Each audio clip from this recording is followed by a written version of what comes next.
you have a crime, you should pay the price.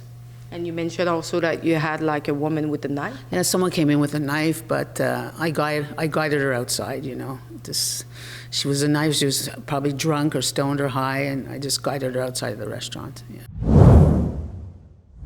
Alexa Lavoie for Rebel News, and on February 4th, an incident occurred that received little to no media attention. The seafood restaurant Maestro, who is located here at the corner of Saint-Laurent Boulevard and Prince Arthur Street, was vandalized with antisemitic graffiti reading UF Jew.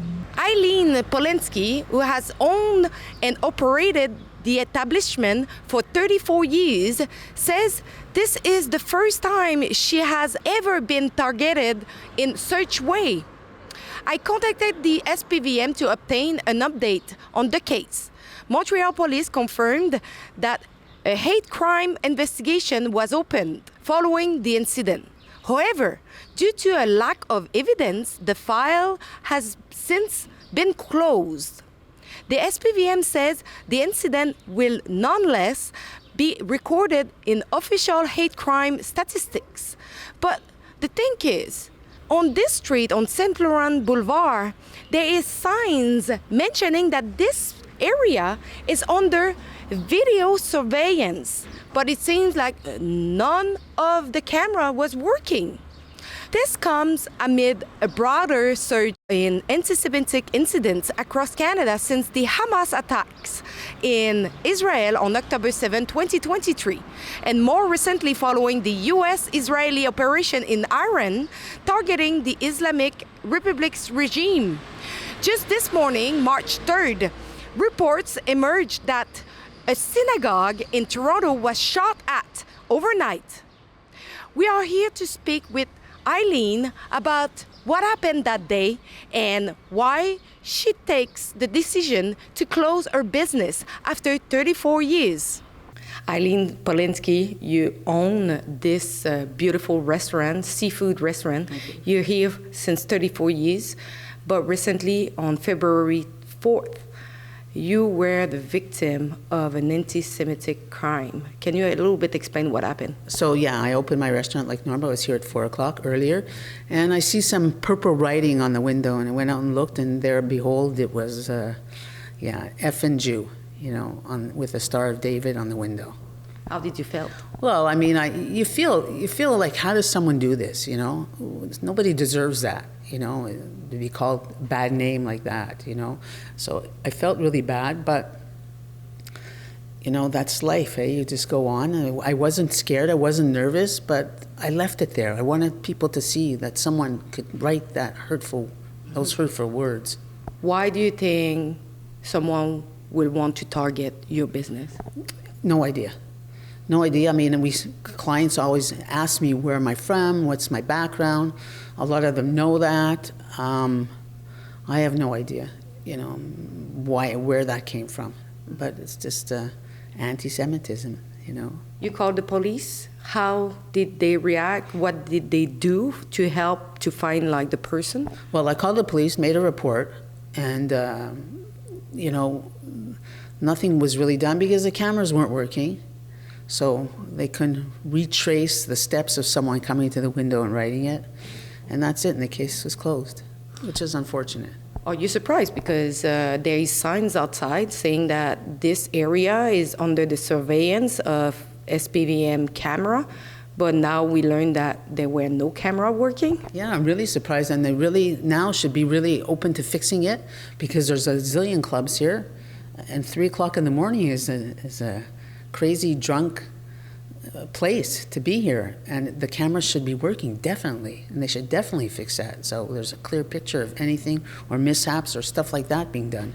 Because we know that on the same streets there were another anti-Semitic crime that happened, but they didn't fix the camera in between. And they never found out who did that either, which is unfortunate. Yeah. So what we know is now they closed the file, they closed the investigation because they say that there were a lack of proof and evidence. Do you think that SPVM as well as the mayor of Montreal should actually increase first safety and security around here and maybe fix the camera as well. I think they should fix the cameras. That's a good start, you know. So there's and someone, I mean, things happen all the time, and cameras can catch the person in action, and that's number one. You know, that creates more security. Since October 7, 2023, we are seeing an increase in anti-Semitic crimes, especially in Montreal. Just this morning, in Toronto, there were a synagogue being shot at. Do you have any concern maybe for your safety or the safety of the Jewish community?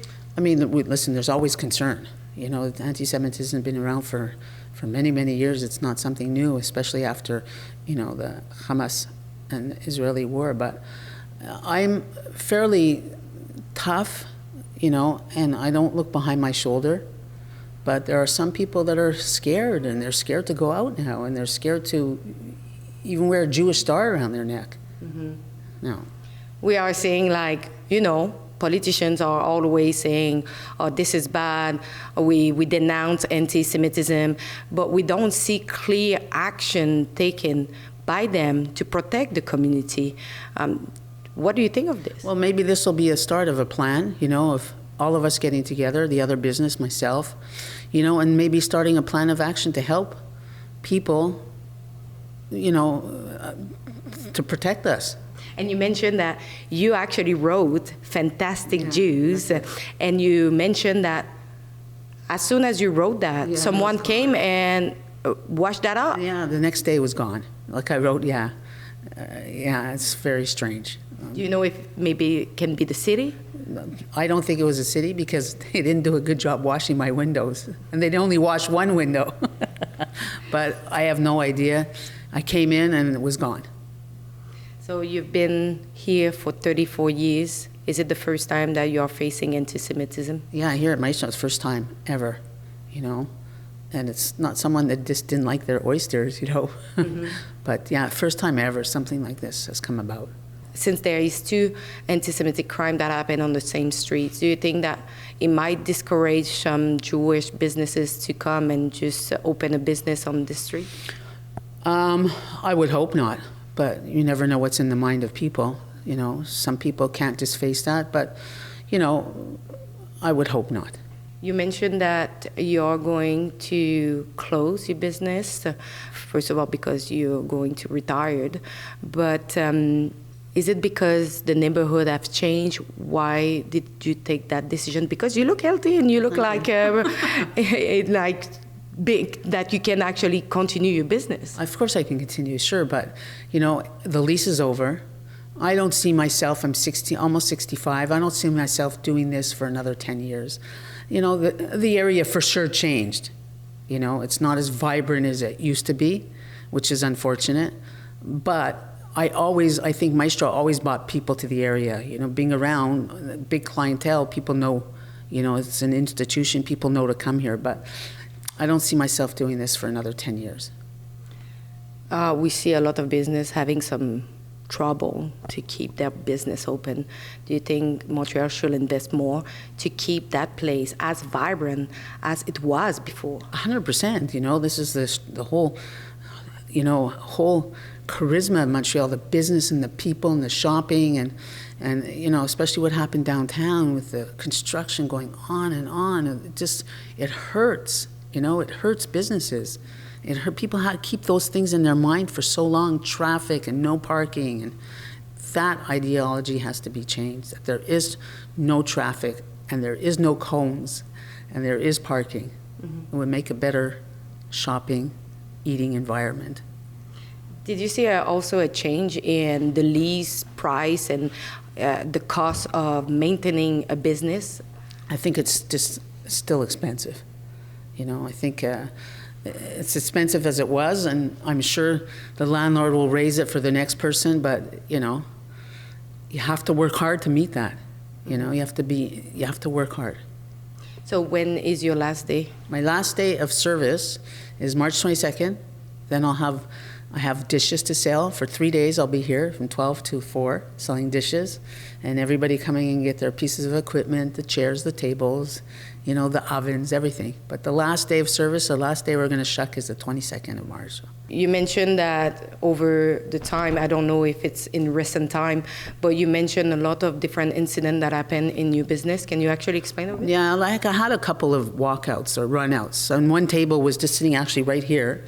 There were 4 people. They ordered oysters, the Good Life, wine, and 3 of them left and said, yeah, we're just going to go to our car and get money. And I'm standing here and I'm watching the guy and I said, no, he's going to run. He's going to run. And he did run. And I ran after him down the street like an Olympic champion, eh? And I saw the car and I remembered the license plate. And their car, those 3 people that left, their car was already ready to go, was already turned in the parking lot. Mm-hmm. But nothing was done with that either, you know. It was a $300-400 bill and nothing was done, which is unfortunate, you know. You have a crime, you should pay the price. And you mentioned also that you had like a woman with a knife? Yeah, someone came in with a knife, but I guided her outside, you know. She was a knife, she was probably drunk or stoned or high, and I just guided her outside of the restaurant, yeah. Did you see more incidents in recent years, you know, with the economic crisis and the fact that this neighborhood has changed a bit? It changed a bit, the neighborhood. It's a little bit more rougher, but those are the only incidents that I've really witnessed, you know. You know, when you're in the 4 doors and your restaurant's full and people are eating and happy and the music and the outside world is locked out. Mm-hmm. So, yeah, I don't really notice what's happened outside, and I'm never here at 3 o'clock in the morning. Thanks for watching. I hope you appreciate our reports. As you know, in Canada, we have a lot of people who are here. They are not citizens, but they are on the street chanting anti-Semitic slogan. We have people committing anti-Semitic crime. At Ruben News, we believe that if you are here and you are committing those crimes, you should be deported back. So go and sign our petition at deporthamas.com right now.